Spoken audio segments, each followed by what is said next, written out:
a little video pretty much on what I observed from the new Power Rangers movie. And first of all, I wasn't that excited to see it just because, Power Rangers, I did watch it when I was younger because, man, it dates back to 93, and like that's the year I was born. So I do remember watching it, but I don't remember a lot of the content that was in it, like as for the storylines and stuff like that.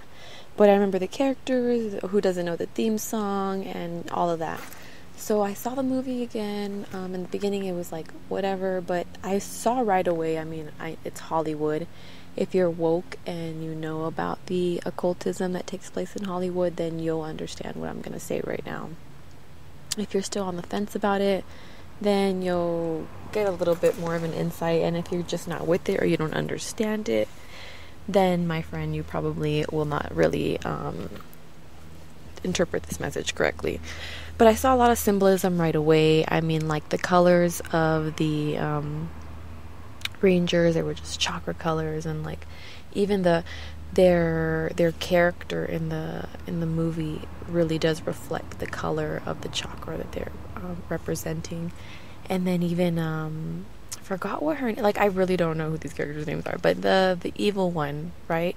She was in search of the crystal, right? That was underground, and when you saw at the end, obviously she's green, and she was searching for gold, and gold made her stronger. And if you've been watching my videos, you know why monatomic gold is good for you to ingest, or even just to have gold on you, period, is good for your aura, because the frequency of gold never changes. Therefore, it is very powerful and it does help when it's monatomic. Helps increase psychic intuition and things like that, psychic abilities, clairvoyance, and it helps support your chakras. So she was searching for this crystal, and when she found it, boom, what were the crystals? They were emeralds. Emerald tablets. If you're woke, you know what the emerald tablets are. If you don't know what the emerald tablets are, then you're not all the way there yet. You need to look more into it and you'll understand. So there was a lot going on. They're just the way that they set up a movie scene, there's so much thought into it. And like occultic thought, because I don't know, like there's a lot of stuff that you could probably come across on YouTube on like hidden symbolism on certain movies, but like with this one too, like the guy was wearing a t-shirt. His t-shirts were very significant, the root of the of the team, right? Because he's the red one, he's the root chakra, he holds the team together, he's the one that the root, and I heard something great about the whole Santa Claus story and how the chimney represents the spine, and then the fire, of course, is the root chakra.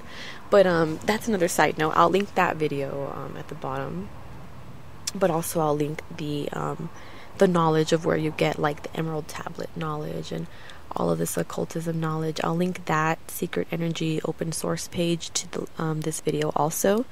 But going back to also the way that they come together at the end, how they go into the Megatron thing. It's really what it looks like.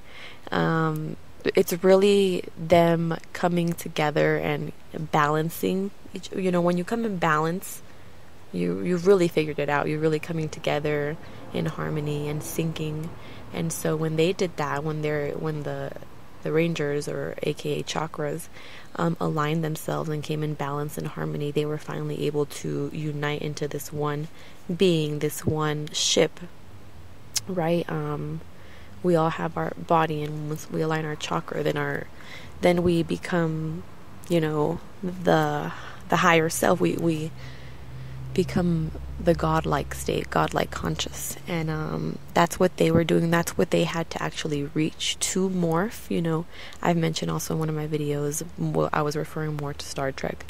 Like when you morph is basically when you awaken, when you reach limitless, and you realize that you are limitless being, and you have limitless power and potential. And once you see that and you hear that, that's when you really start activating your DNA to wake up and to enhance all these abilities that we are all gifted with. We just really need to align ourselves and be aware of it. And so they had to be aware of their power and their gift in order to morph, in order to awaken and really become that supreme being that we are. And once they did that, they were already on the journey. And once they all align all together collectively, like the collective conscious, they were strong enough to defeat the evil. And so I thought that was really great. I mean, I know it's... Oh, back to that, what I was saying about his t-shirts. So I remember in one of the scenes, he wears like a flannel over his t-shirts, like just, you know, regular tees or graphic tees. And his said, well, like, just because from the flannel, how it was covering it, the part that was peeking out, you could see it said Wakefield, and then it said astro, like astral projecting the astral plane. So I thought that was kind of cool. Wakefield Astro Stato. And I guess like the entire shirt said Wakefield Castrol Roar or something. I don't know. But in that one scene specifically, I saw that and it stood out to me. There's another, well, the girl at the Pink Ranger towards the end wears a shirt that says "It was all a dream," but it doesn't give any. It pays no like duty to the Biggie song. And then his other t-shirt said something else, but I don't remember at the moment. I just seen it. Like, I literally got out the movie theater, went home, and I'm out here just, you know, just chilling, just taking a little break. And now I'm filming this because I was really excited about all the stuff that I saw. And then how the ends, the what is it called? I don't want to say spoof. The blue, you know, when someone kind of ruins a scene for you. Well, anyway, so there's like that ending scene. I'm not going to tell you anything about that, but I don't even know what that's all about.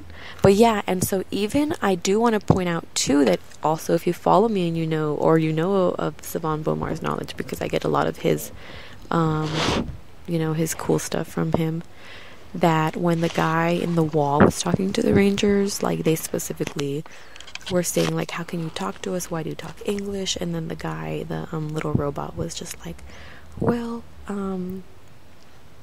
he's programmed to speak English in this matrix. And I've been telling you guys that English is the lowest vibrational tone that we can speak, that our tongue can speak, and it was designed for that and for a reason. There's a lot of craziness when you start decoding the language. But yeah, so I hope you guys liked this little video. If I have more to say, I'll try to add it on, but for now I really think I got all the big stuff that I saw in the movie that I wanted